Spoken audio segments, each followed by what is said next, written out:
मेरे प्यारे देशवासियों, बाढ़ और बारिश की इस तबाही के बीच जम्मू कश्मीर ने दो बहुत खास उपलब्धियां भी हासिल की हैं। इन पर ज्यादा लोगों का ध्यान नहीं गया, लेकिन जब आप उन उपलब्धियों के बारे में जानेंगे तो आपको बहुत खुशी होगी।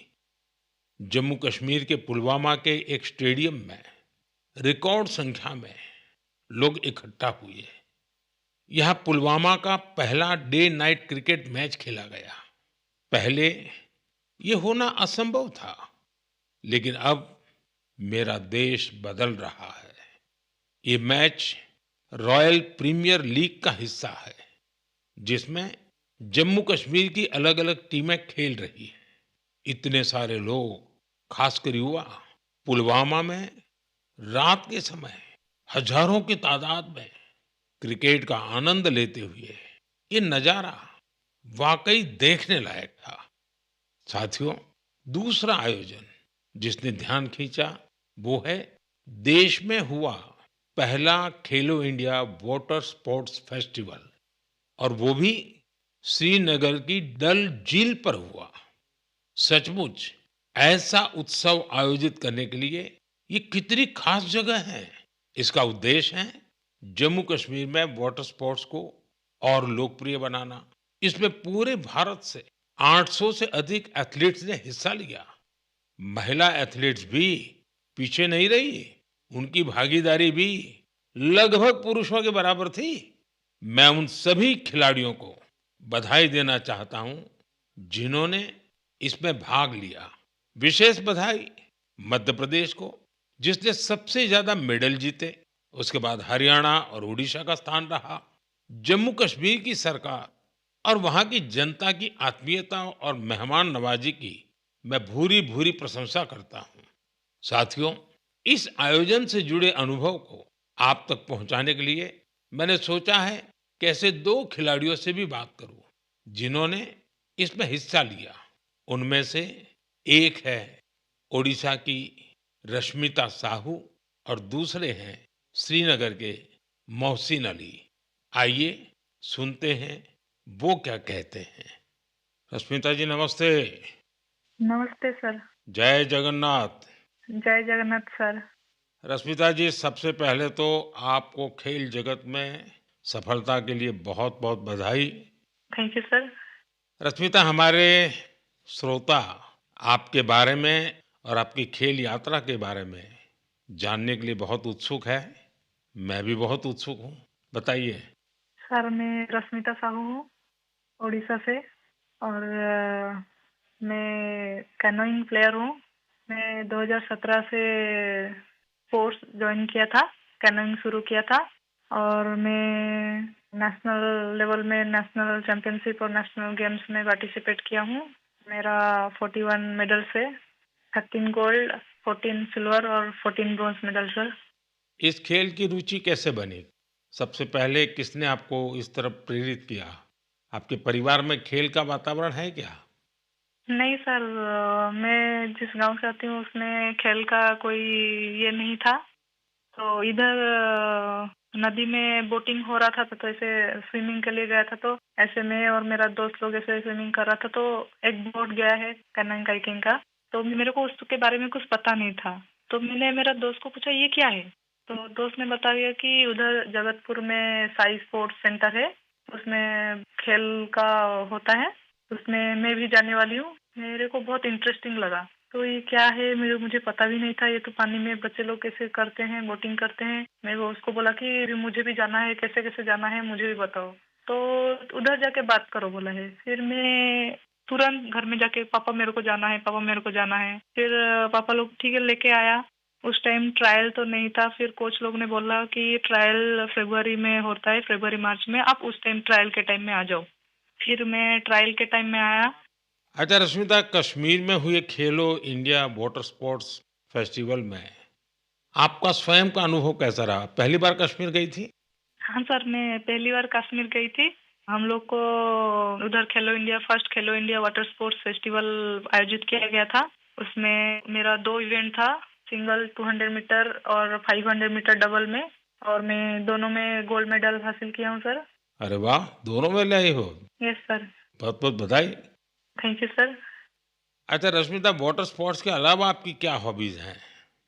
सर वाटर स्पोर्ट्स के अलावा सर मेरे को स्पोर्ट्स में मेरे को रनिंग बहुत अच्छा लगता है। जब भी मैं छुट्टी में जाती हूँ तब मैं रनिंग के लिए जाती हूँ। मेरा जो पुराना फील्ड है उधर मैं पहले थोड़ा सा फुटबॉल खेलना सीखी थी, तो उधर जब भी जाती थी मैं बहुत रनिंग करती हूँ और मैं फुटबॉल भी खेलती हूँ सर, थोड़ा बहुत। मतलब खेल आपके रगों में है। हाँ सर, मैं जब फर्स्ट क्लास से 10th क्लास तक जब स्कूल में था तो मैं जो भी पार्टिसिपेट करता था उसमें सब में फर्स्ट होता था, चैंपियन होता था सर। रश्मिता, जो लोग आपकी तरह खेलों में आगे बढ़ना चाहते हैं, अगर उनको कोई संदेश देना है तो आप क्या दोगी? सर बहुत सारे बच्चे, उनको घर से निकलना भी मना होता है, और लड़की हो बाहर में कैसे जाओगे, और किसी किसी का पैसा का दिक्कत की वजह से वो लोग खेल छोड़ रहे हैं। और ये जो खेलो इंडिया का स्कीम हो रहा है उसमें बहुत सारे बच्चों को पैसा का भी मदद मिलता है और बहुत सारे बच्चों को बहुत सारे हेल्प मिल रहा है, उसके वजह से बहुत सारे बच्चे आगे जा पा रहे हैं। और मैं बोलूंगी सबसे कि खेल को छोड़ो मत, खेल से बहुत आगे जा सकते हैं। तो खेल तो एक खेल है लेकिन उसमें शरीर का हर अंश स्वस्थ भी रहता है, और खेल को आगे लेके इंडिया को मेडल दिलवाना हमारा कर्तव्य है सर। चलिए रश्मिता जी, मुझे बहुत अच्छा लगा। आपको फिर से एक बार बहुत बहुत बधाई। और आपके पिताजी को भी मेरी तरफ से प्रणाम कहिएगा, क्योंकि उन्होंने इतनी कठिनाइयों के बीच भी एक बेटी को आगे बढ़ने के लिए इतना प्रोत्साहन दिया। मेरी बहुत बहुत शुभकामनाएं हैं। धन्यवाद। Thank you sir. जय जगन्नाथ। जय जगन्नाथ सर। मोहसिन अली, नमस्ते। नमस्ते सर। मोहसिन जी, आपको बहुत बहुत बधाई और आपके उज्जवल भविष्य के लिए बहुत बहुत शुभकामनाएं। Thank you sir. मोहसिन, आपने पहले खेलो इंडिया वाटर स्पोर्ट्स इसका फेस्टिवल, और उसमें भी सबसे पहला गोल्ड मेडल जीतने वाले आपको कैसा लगा? सर बहुत ही खुश हूँ मैं। मैंने गोल्ड मेडल जीता है खेलो इंडिया में, जो पहली बार हुआ है यहाँ पर कश्मीर में। लोगों में क्या चर्चा है? बहुत ही चर्चा है सर। पूरी फैमिली खुश है अभी। आपके स्कूल वाले? स्कूल वाले भी सब खुश है। कश्मीर में सब बोलते हैं आप गोल्ड मेडलिस्ट हो। तो आप तो बड़े सेलिब्रिटी बन गए। Yes sir. अच्छा, वाटर स्पोर्ट्स की रुचि कैसे बनी और उसके फायदे क्या नजर आ रहे हैं आप? पहले बचपन में मैंने देखा वो बोट चलती हुई वहाँ पर डल लेक में। पापा ने बोला आप करोगे? मैं हाँ, मुझे भी शौक है। मैं भी फिर गया वहाँ पर सेंटर में मैडम के पास। फिर मैम ने मुझे सिखाया, बिल्किस मैम ने।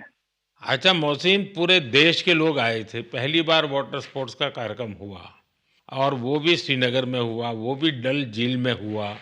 इतने सारे देश के लोग आए, तो वहाँ के लोगों को क्या फील होता था? बहुत ही खुशी है सर। सब बोल रहे अच्छी जगह है, पूरा अच्छा है यहाँ पर, फैसिलिटी सब कुछ अच्छी है। सब यहाँ पर सब कुछ अच्छा रहा खेलो इंडिया में। तो आप कहीं खेलने के लिए कश्मीर के बाहर गए हैं कभी? इस मैं भोपाल गया हूँ, गोवा गया हूँ, केरला गया हूँ, हिमाचल गया हूँ। अच्छा, फिर आप तो पूरा हिंदुस्तान देख लिए है। Yes sir. अच्छा, इतने सारे खिलाड़ी वहाँ आए थे, यस सर। तो नए दोस्त बनाए कि नहीं बनाए? सर बहुत दोस्त बना दिए। एक साथ भी घूमे हम यहाँ पर, डल लेक में, लाल चौक में, पूरे जगह घूमे हम सर। पहलगाम भी गए थे। यस सर, पूरी जगह। देखिए, मैंने तो देखा है कि जम्मू कश्मीर में स्पोर्ट्स टैलेंट बड़ा गजब का है जी। Yes sir. हमारे जो जम्मू कश्मीर के नौजवान है, वो देश का नाम रोशन करे, इतना सामर्थ्य है उनके अंदर, और आपने करके दिखाया है। सर मेरा ड्रीम है ओलंपिक में मेडल जीतना, वही ड्रीम है। वाह, शाबाश। वही ड्रीम है सर। देखिए, आपसे सुन करके ही मेरे तो रोंगटे खड़े हो गए। सर अभी वही ड्रीम है मेरा, ओलंपिक में मेडल जीतना, देश के लिए नेशनल एंथम बजाना, बस वही ड्रीम है मेरा। मेरे देश का एक मजदूर परिवार का बेटा इतने बड़े सपने देखता है, मतलब ये देश बहुत आगे बढ़ने वाला है। सर बहुत आगे बढ़ने वाला है। हम शुक्रगुजार हैं इंडिया गवर्नमेंट का, जिनने इतना यहाँ पर खेलो इंडिया के यहाँ पर पहली बार हुआ है सर। तभी तो तुम्हारा स्कूल में भी जय जयकार चलता होगा। Yes sir. चलिए मोहसिन, मुझे बहुत अच्छा लगा आपसे बात करके, और मेरी तरफ से आपके पिताजी को विशेष रूप से मेरा धन्यवाद करना, क्योंकि उन्होंने मजदूरी की जिंदगी जी करके भी आपकी जिंदगी बनाई है, और आपने अपने पिताजी के शब्दों पर बिल्कुल आराम किए बिना 10 साल तक तपस्या की है। ये खिलाड़ी के लिए बहुत बड़ी प्रेरणा होती है। और आपके कोच को भी मैं बहुत बधाई देता हूँ कि जिन्होंने आपके पीछे इतनी मेहनत की। मेरी तरफ से बहुत-बहुत शुभकामनाएँ, बहुत-बहुत बधाई भैया। Thank you sir. नमस्कार सर। जय हिंद। साथियों, एक भारत श्रेष्ठ भारत की भावना देश की एकता, देश के विकास के लिए बहुत जरूरी है और निश्चित तौर पर खेल इसमें बड़ी भूमिका निभाते हैं। और इसलिए ही तो मैं कहता हूं, जो खेलता है वो खिलता है। हमारा देश भी जितनी टूर्नामेंट खेलेगा उतना खेलेगा। आप दोनों खिलाड़ियों को, आपके साथियों को मेरी बहुत बहुत शुभकामनाएं। मेरे प्यारे देशवासियों, आपने यूपीएससी का नाम तो जरूर सुना होगा। ये संस्था देश की सबसे कठिन परीक्षाओं में से एक सिविल सर्विसेज का एग्जाम भी लेती है। हम सब ने सिविल सर्विसेज के टॉपर्स की प्रेरणादायी बातें अनेक बार सुनी है। ये नौजवान कठिन परिस्थितियों में पढ़ाई के बाद अपनी मेहनत से इस सर्विस में जगह पाते हैं। लेकिन साथियों, यूपीएससी की परीक्षा की एक सच्चाई और भी है। हजारों ऐसे उम्मीदवार भी होते हैं जो बेहद काबिल होते हैं। उनकी मेहनत भी किसी से कम नहीं होती, पर मामूली अंतर से वो अंतिम सूची तक नहीं पहुंच पाते। इन उम्मीदवारों को दूसरी परीक्षाओं के लिए नए सिरे से तैयारी करनी पड़ती है। इसमें उनका समय और पैसा दोनों खर्च होता था। इसलिए अब ऐसे होनहार विद्यार्थियों के लिए भी एक डिजिटल प्लेटफॉर्म बनाया गया है और इसका नाम है प्रतिभा सेतु। प्रतिभा सेतु में उन उम्मीदवारों का डेटा रखा गया है जिन्होंने यूपीएससी की अलग-अलग परीक्षाओं के सभी चरण पास किए, लेकिन अंतिम मेरिट लिस्ट में उनका नाम नहीं आ पाया। इस पोर्टल पर 10,000 से ज्यादा ऐसे होनहार युवाओं का डेटा बैंक मौजूद है। कोई सिविल सर्विस की तैयारी कर रहा था, कोई इंजीनियरिंग सर्विस में जाना चाहता था, कोई मेडिकल सर्विसेज के हर पड़ाव को पार कर चुका था, लेकिन फाइनल में उसका सिलेक्शन नहीं हुआ। ऐसे सभी उम्मीदवारों की जानकारी अब प्रतिभा सेतु पोर्टल पर उपलब्ध कराई जा रही है। इस पोर्टल से प्राइवेट कंपनियों इन होनहार स्टूडेंट्स की जानकारी लेकर उन्हें अपने यहाँ नियुक्ति दे सकती है। साथियों, इस प्रयास के नतीजे भी आने लगे हैं। सैकड़ों उम्मीदवारों को इस पोर्टल की मदद से तुरंत नौकरी मिली है और वो युवा जो मामूली अंतर से रुक गए थे, अब नए आत्मविश्वास के साथ आगे बढ़ रहे हैं। मेरे प्यारे देशवासियों, आज पूरी दुनिया का ध्यान भारत की तरफ है। भारत में छिपी संभावनाओं पर दुनिया भर की नजर है। इसी से जुड़ा एक सुखद अनुभव मैं आपसे साझा करना चाहता हूं। आपको पता है कि आजकल पॉडकास्ट का बहुत फैशन है।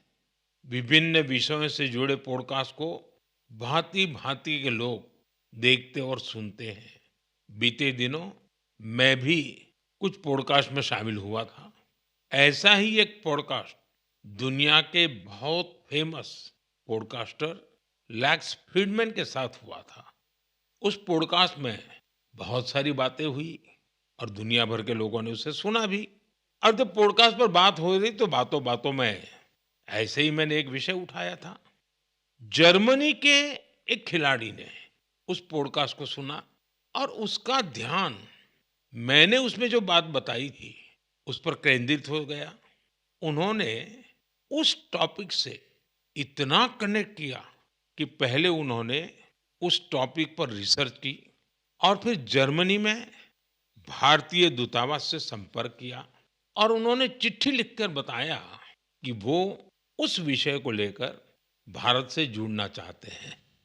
आप सोच रहे होंगे कि मोदी जी ने पॉडकास्ट में ऐसा कैसा विषय कह दिया जो जर्मनी के खिलाड़ी को प्रेरित कर गया। ये कौन सा विषय था? मैं आपको याद कराता हूं। मैंने पॉडकास्ट में बातों बातों में मध्य प्रदेश के शहडोल के फुटबॉल के क्रेज से जुड़ा एक गांव का वर्णन किया था। दरअसल 2 साल पहले मैं शहडोल गया था। वहाँ के फुटबॉल प्लेयर से मिला था। पॉडकास्ट के दौरान एक सवाल के उत्तर में मैंने शहडोल के फुटबॉल खिलाड़ियों का भी जिक्र किया था। यही बात जर्मनी के फुटबॉल खिलाड़ी और कोच डिटमार बायर्सडॉर्फर ने भी सुनी। शहडोल के युवा फुटबॉल खिलाड़ियों की लाइफ जर्नी ने उन्हें बहुत प्रभावित और प्रेरित किया। सही में किसी ने कल्पना भी नहीं की थी कि वहां के प्रतिभाशाली फुटबॉल खिलाड़ी दूसरे देशों का ध्यान अपनी ओर आकर्षित करेंगे।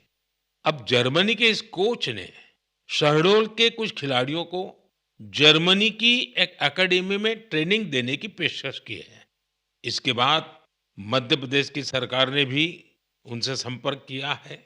जल्द ही शहडोल के हमारे कुछ युवा साथी ट्रेनिंग कोर्स के लिए जर्मनी जाएंगे। मुझे यह देखकर भी बहुत आनंद आता है कि भारत में फुटबॉल की लोकप्रियता निरंतर बढ़ रही है। मैं फुटबॉल प्रेमियों से आग्रह करता हूं कि जब समय मिले वे शहडोल जरूर जाएं और वहां हो रहे स्पोर्टिंग रिवॉल्यूशन को करीब से देखें। मेरे प्यारे देशवासियों, सूरत में रहने वाले जितेंद्र सिंह राठौड़ के बारे में जानकर आपको बहुत सुखद एहसास होगा। मन गर्व से भर जाएगा।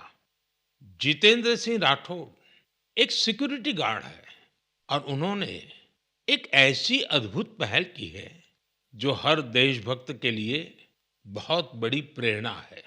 पिछले कुछ वर्षों से वो उन सभी जवानों के बारे में जानकारियां जुटा रहे हैं जिन्होंने भारत माता की रक्षा में अपने प्राण न्योछावर किए हैं। आज उनके पास प्रथम विश्व युद्ध से लेकर अब तक शहीद हुए हजारों वीर जवानों के बारे में जानकारियां मौजूद है। उनके पास शहीदों की हजारों तस्वीरें भी हैं। एक बार एक शहीद के पिता की कही गई बातें उनके हृदय को छू गई। शहीद के पिता ने कहा था, बेटा गया तो क्या हुआ, वतन तो सलामत है ना। इस एक बात ने जितेंद्र सिंह जी के मन में देशभक्ति का एक अद्भुत जुनून भर दिया। आज वो कई शहीदों के परिवारों के संपर्क में है। उन्होंने करीब 2,500 शहीदों के माता पिता के चरणों की मिट्टी भी अपने पास लाकर रखी है। ये सशस्त्र बलों के प्रति उनके गहरे प्रेम और जुड़ाव का जीवंत उदाहरण है। जितेंद्र जी का जीवन हमें देश